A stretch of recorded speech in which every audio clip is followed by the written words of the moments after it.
Dr. Shabir, you wanted to comment on the We Charity controversy and what Islam has to offer in that regard. So can you share your thoughts? Well, I think it's important for Canadians in general and Muslims in particular to think about the lessons that come from this. You know, people just go about speaking about the scandal because people like to talk about scandals. People like gossip. But let's think soberly about what this means for us. I think for Muslims in particular, we should reflect on our tradition and what it teaches about things like this. So we see in the wake of this that our former finance minister, Bill Morneau, resigned, and we see that our prime minister is still under scrutiny over this. And now the We Charity has announced that they are folding their operations in Canada, liquidating their assets.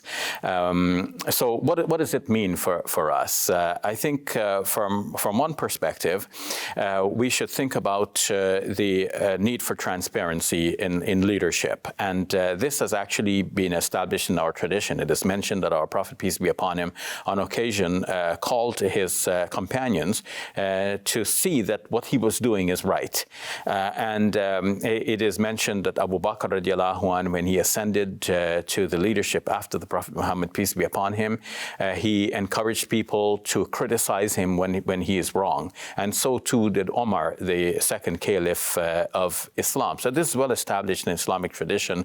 The leader is not beyond criticism and beyond scrutiny, and the actions of our leaders should be transparent.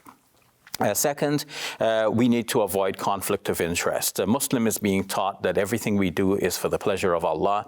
If we're doing something good, it's for the pleasure of God, and we should do things in the service of people, not in service of ourselves or those who are close to us. We're not doing anything for our personal benefit. The benefit we seek is in the life hereafter. So if we serve the country, if we serve the people, it's not for our own benefit. In fact, when a Muslim gives charity, a Muslim is careful to not receive any benefit as a result of that charity. For this reason, some Muslims don't even like to get the tax receipt, which we encourage them to take, because it's a benefit that, the tax break that you get from giving charity is a benefit that's available to all Canadians, and we don't see any reason why Muslims should exclude themselves from receiving that benefit. But it just illustrates the point that Muslims are taught this over and over again. When you give charity, you give it with the right hand, even the left hand doesn't know what you have given.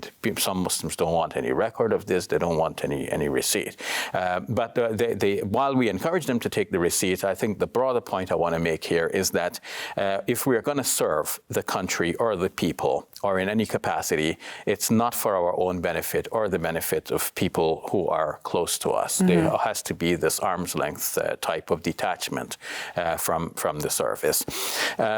So honesty and clarity in what we do, this is very important, and this is taught in all of the world's great religions. It is taught especially in Islam. In Islam, we are taught that everything we do is actually being recorded. We can't do something in secret and hope that it'll be hidden from God. It's there in a clear record, and this record will be shown to us on the day of judgment. God help us if God starts to, publicize our misdeeds on that day. So things we have done in secret, knowing that it's, thinking that it's hidden from everyone else. The Muslim knows that this will not be hidden from God. So all of these are lessons that we draw from this major phenomenon with such a major charity closing up in Canada. Let's step back and look at the other reason that has been offered by the We Charity founders as to why they're closing up in Canada.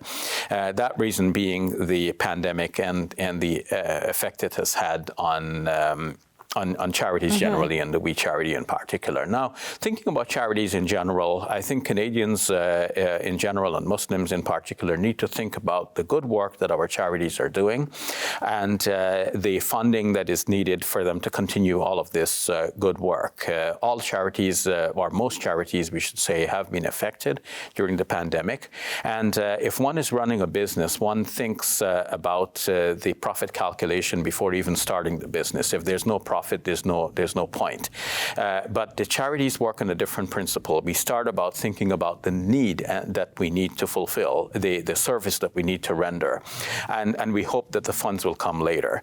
And when the pandemic hit, the funds started to dry up, but the services had to continue, and in some cases the services had to increase because there were new challenges to be met during the pandemic situation.